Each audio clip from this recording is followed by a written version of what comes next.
On débute les nouvelles cette semaine en vous parlant d'une importante transaction dans le secteur du miel. Dernièrement, on a appris que la coopérative Citadelle de Plessisville a fait l'acquisition de l'entreprise Les Ruchers Promiel de Château-Richer. À ce sujet, on peut écouter les commentaires du président des Ruchers Promiel, Redmond Hayes, qui nous explique cette décision d'affaires et qui fait le point sur l'avenir de la compagnie. C'est sûr que c'est une décision mûrement réfléchie, comme vous dites. Ça nous a pris pratiquement un an, en fait, de négociation avec le groupe Citadelle. En fait, bon, il y a deux raisons. La première, c'est que moi, je viens d'atteindre les 65 ans, donc je pense à ma retraite. Et aussi, c'est un partenaire, je pense, qui était synergique avec notre entreprise, qui nous permettait d'espérer un grand développement pour l'entreprise à Château-Richer. Quels sont justement les avantages de joindre à cette coopérative-là? Parce que j'imagine que ça a des plus pour le développement de l'entreprise. Oui, c'est sûr, parce qu'on joint, comme je le disais, une entreprise de grand gabarit. Ils sont déjà dans 3 secteurs depuis plusieurs années, dans le sirop d'érable, dans la canneberge et dans le miel également.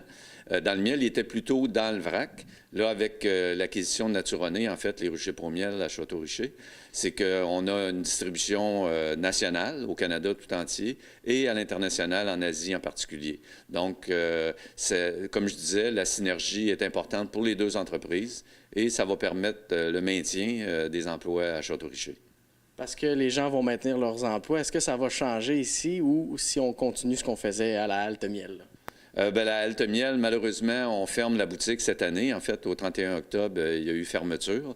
Mais tout ce qui est usine, parce que souvent les gens ne sont pas conscients, mais on a une usine dans cette bâtisse-là, à la fine pointe, en fait, de la technologie. Donc, toute l'équipe, qui sont pour la plupart des gens de la côte, reste en place et on a des projets d'expansion éventuellement pour l'usine. Donc, on met l'emphase vraiment sur la production de la marque Naturoné, c'est ça? Et qu'est-ce qui est prévu justement comme projet d'expansion là, bientôt, là? Bien, en fait, ce qu'on cherche surtout, c'est à étendre notre marché. Nous, comme je le disais, on est très fort au Canada. On est fort aussi au Japon, à Hong Kong et un peu en Chine. Et donc, alors que Citadelle est dans 40 pays dans le monde, donc on pense déployer la marque Naturoné un peu partout dans le monde grâce à l'équipe de vente déployée à travers le monde. Et personnellement, allez-vous demeurer impliqué au sein de l'entreprise? Parce que vous l'avez dit, là, vous êtes à 60 ans. Là, demeurez-vous impliqué au sein de l'entreprise? Oui, pour la prochaine ou les 2 prochaines années, en fait, pour aider à la transition.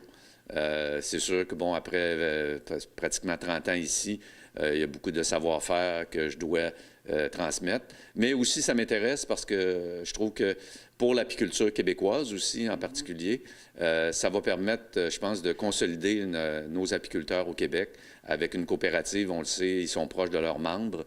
Et ça, je trouve que c'est un facteur intéressant pour le développement aussi de la marque ici. Donc, si on résume bien, c'est la fin d'un chapitre, mais c'est pas la fin de l'histoire, là. Ah, c'est très bien dit. Effectivement, c'est un beau chapitre qui se clôt. Mais il y a de la jeunesse, il y a des jeunes dans l'équipe ici. Donc, cette jeunesse-là va reprendre le flambeau et amener l'entreprise à de nouveaux sommets.